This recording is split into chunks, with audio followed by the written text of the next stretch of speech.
नमस्कार दर्शक बंधु साई अनंत आश्रम को स्वागत। वर्तमान रे एलोपैथिक जुगरे आमे आम पारंपरिक आयुर्वेदर समस्त ज्ञान हजै देवाक बसिलुणु। आगे प्राय समस्त रोग पई आयुर्वेदर व्यवहार करा जाउथला। आयुर्वेदिक औषध साधारणतः एलोपैथिक मेडिसिन ठू धीरे काम करथाय, किंतु एहार कोनोसी पार्श्व प्रतिक्रिया न थाय। आजकल थंडा जर भले साधारण रोग पई मध्य लोक माने एलोपैथिक औषध उपर निर्भर करूछन्ति। तेबे देखिबाकू गले एलोपैथिक प्रभावी ढंगरे कार्य करथाय, किंतु एहार लंबा समय सेवन शरीर पई कुपरिणाम पकाई थाय। तेणु छोट छोट रोग अथवा आयुर्वेदरू संपूर्ण भल होई पारथुवा रोग पई एलोपैथिक उपर निर्भरशीलता कमेबाकू पड़िबो।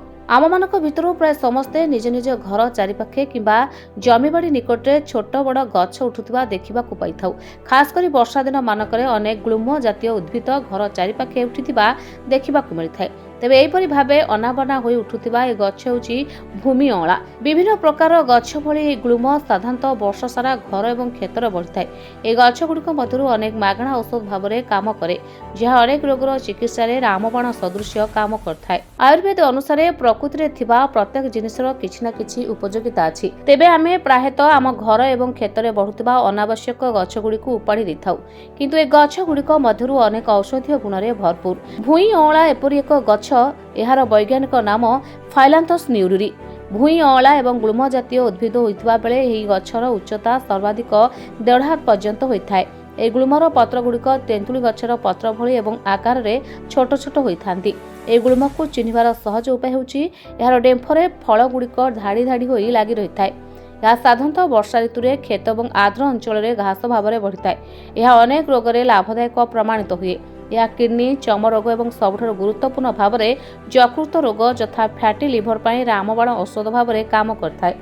या छड़ा मुंडरे थिबा दीर्घ दिनर रूपी को कम करबा पई ए गछर रस को जड़ा तेल सह मिसई मालिश कले ए रोग उपशम होइथाय। भूई अँला को विभिन्न उपाय औषध भाव में व्यवहार करा जाय परिबो। भूई अँला पाउडर को उषुम पानी, महू किंबा घोल दही सहित मध्य सेवन करा जाय परिबो। आपण संपूर्ण भूई अँला गछ को पानी रे फुटाई एक काढ़ा प्रस्तुत करी पी परिबे। ए काढ़ा को यकृत एवं किडनी समस्या पई बहुत लाभदायक बोली विवेचना करा जाय। धन्यवाद।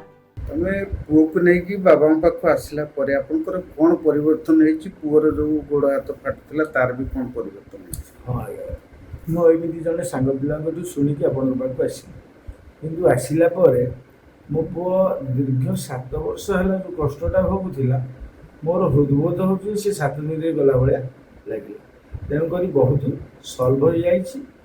एथिबाई बाबा को कोटि कोटि प्रणाम। आउ महावीरी पंचमुखी महावीर हनुमान को मो स्वामी जहाँ कहले मुझे से कहूँ तथा मोर अलग अनुभूति। बाबा कहले मेडिटेशन करने आम 4 खाली मेडिटेशन कलापर काली कर मेडिटेशन मो निजे महावीर आसिकी छुई पेटू देवी आस मुझे कष्ट पाई मो पुओ एमती कि बर्तमान अनुभव करुँच मो पुओ भविष्य संपूर्ण भल।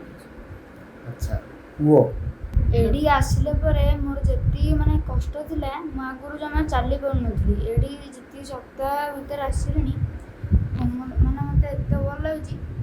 मो तो चाली होछु, बुली होछु, खेली होछु, सब भल लागुची। आगु मु किछि करै पाउनी।